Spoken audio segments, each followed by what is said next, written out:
Hey guys, welcome back to my channel. I made a video, gosh, over a month ago about setting up my antique booth, painting it and everything, and I've been meaning to make this video for a while now. Please excuse the mess in my office slash place where my kids destroy things. You know, I've been trying to make this video for so long and the kids get sick, so they're home, and then I obviously can't make a video because they're so noisy. So, you know, it just is what it is, and I'm gonna go with it. What I'm gonna talk about today is my antique booth. As I've told you before, this is my first antique booth. I'm looking at some notes that I have on the computer. I'm gonna tell you the real numbers of my first month at the antique booth. Did I make money? Is it worth it? I'm gonna show you the real numbers and my suggestions after all of that. So let's get into it. How much money did I make? I was profitable. How much money did I make? This is the month of February, so we had 28 days, and my total sales, and this is before any kind of fees or cost of goods, was $746.50. So from my total sales of $746.50, we have to take out booth rent of $225 for a 10 by 10 booth, which really hurts, to be honest. The booth rent, I believe, right before I came in was $175, and the jump from $175 to $225, $50 difference may not seem like a lot, but it makes a big difference, and you'll see as I break down the numbers. Then we have $1 a month for use of the consignor access, is that what it's called? consignoraccess.com website, so that I can see my sales in real time, which in my opinion should just be rolled into the booth rent, but that's just my opinion. Okay, and then we're also gonna take out the mall's cut of 10% of sales. So that's on top of the booth rent. They're taking out 10%, which is $74.65. And then we have credit card fees of 3% for every buyer who uses a credit card. Cash is always appreciated, but that's only $17.06. So that's really nominal compared to the mall's cut of 10%. Really, in my opinion, the mall is making out much better than the actual vendors themselves. That may be the secret of antique malls. My final check would be $428.79 for the month of February. When you divide $428.79 from $746.50, you get 57%.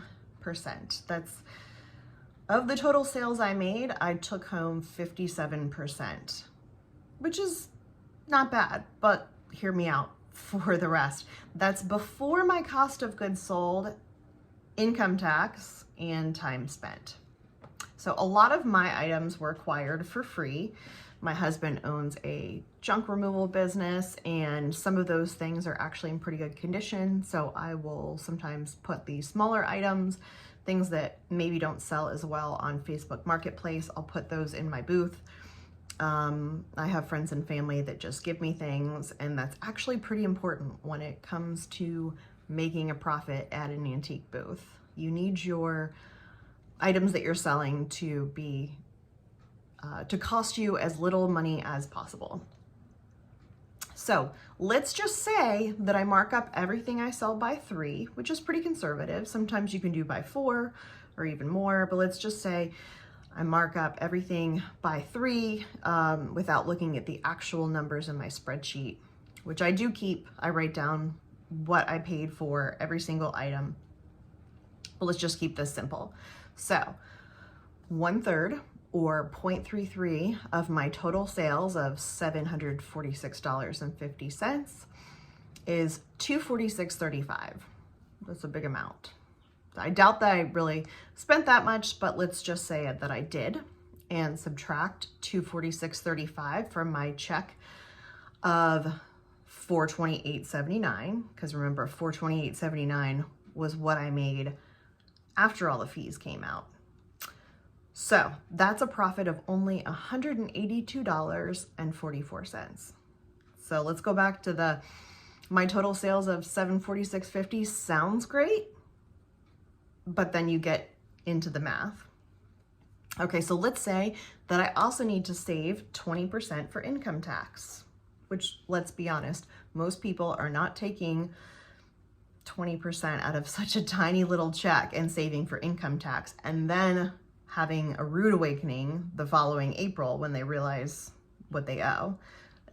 I know that you might have deductions and things like that, but let's just go with the math here and say I need to save 20% for income tax. That's just kind of average. So that brings my take-home number to just $145.95.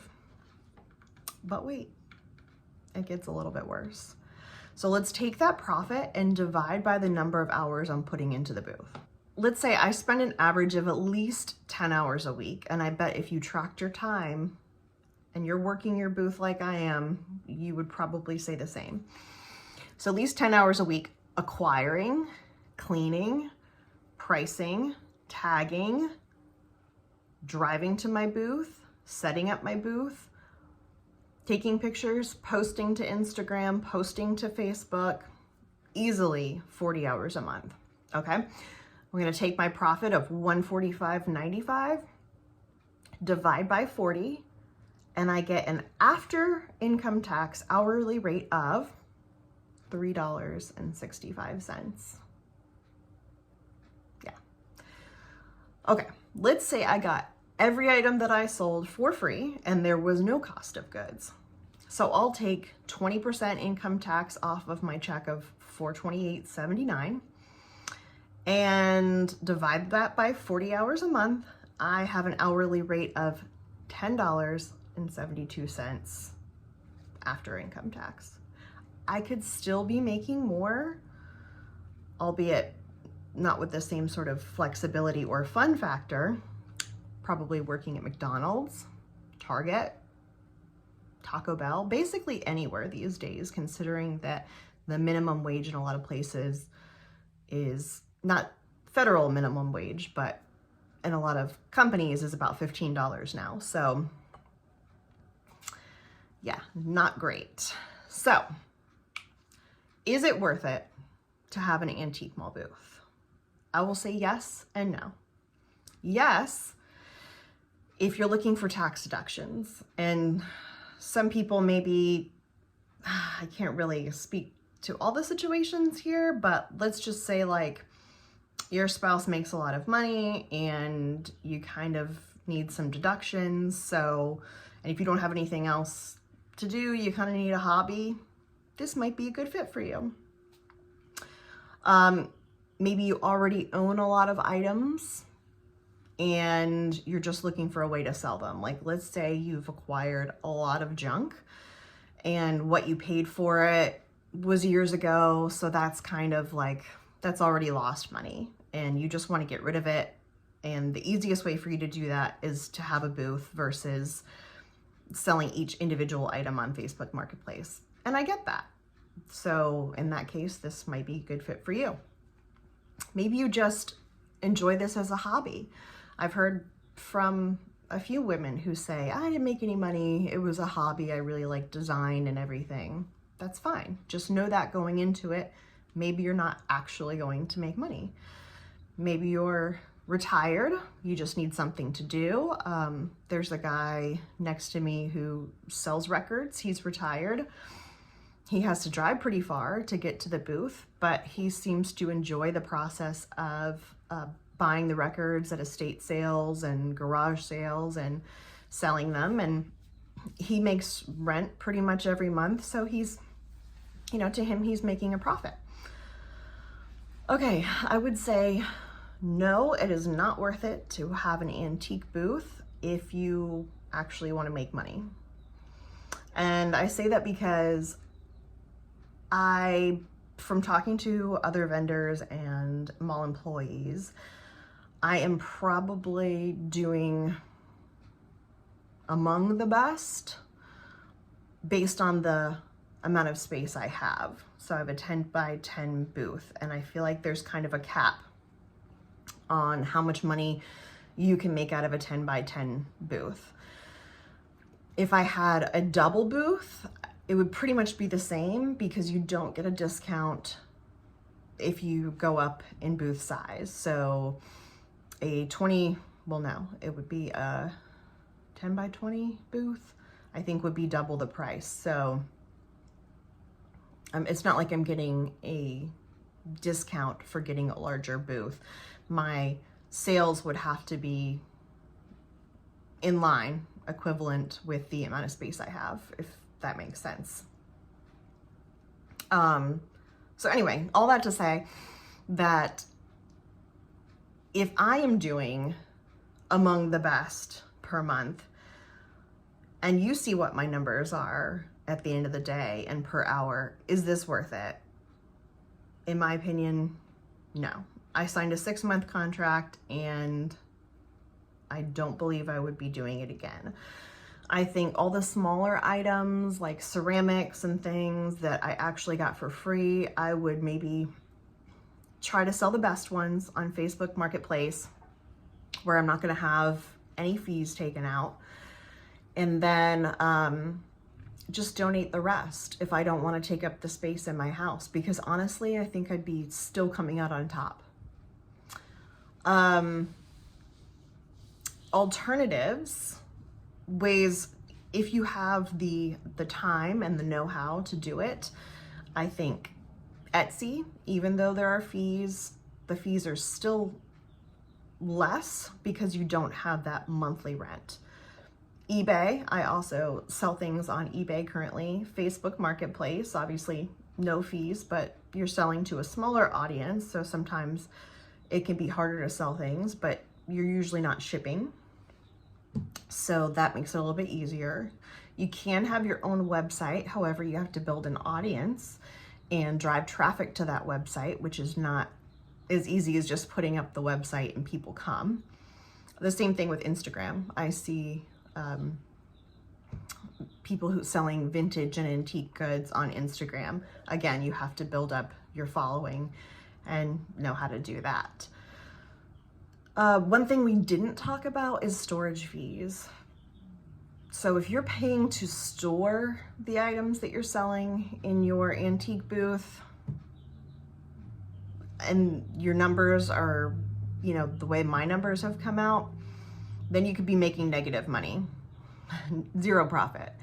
And if that's your goal, to get, say, tax deductions, and you don't mind, of course you can't, you're not really considered a business in the eyes of the government if you continually don't make money. But let's say short term, you know, don't really care, you're looking for deductions, then fine, you know, pay for storage. But storage units, gosh, I want to say a 10 by 10 right now could be like $300 a month. So that could wipe out all of your profits. So anyway, in conclusion, it seems like many of you enjoyed my booth setup video that I made. I will link that. I'll try to link it up here and in the comments below. I'm kind of new to this, you know, linking stuff. But if I don't continue with the antique booth, which it seems like I will not, what other kind of content would you enjoy seeing? Please let me know in the comments. I would be happy to make a video based on what you'd like to know. I really hate to disappoint you when I show you my numbers, but it just kind of is what it is. And if I were to go over my numbers for this month, for March, I'm kind of trending in the same direction. And let me know if you think it's possible to make way more in a 10 by 10 booth and I'm just not doing it and my numbers are all wrong. I mean, not all wrong, it is math. And you think it's totally worth it to have an antique booth, let me know that too. I'm letting you know my experience, my thoughts on is it worth it. So I'm gonna quit rambling. that's it for today. I hope you enjoyed this video. I hope it wasn't too discouraging for you. Let me know again what other kind of content I can make for you that you would enjoy seeing, and have a great week.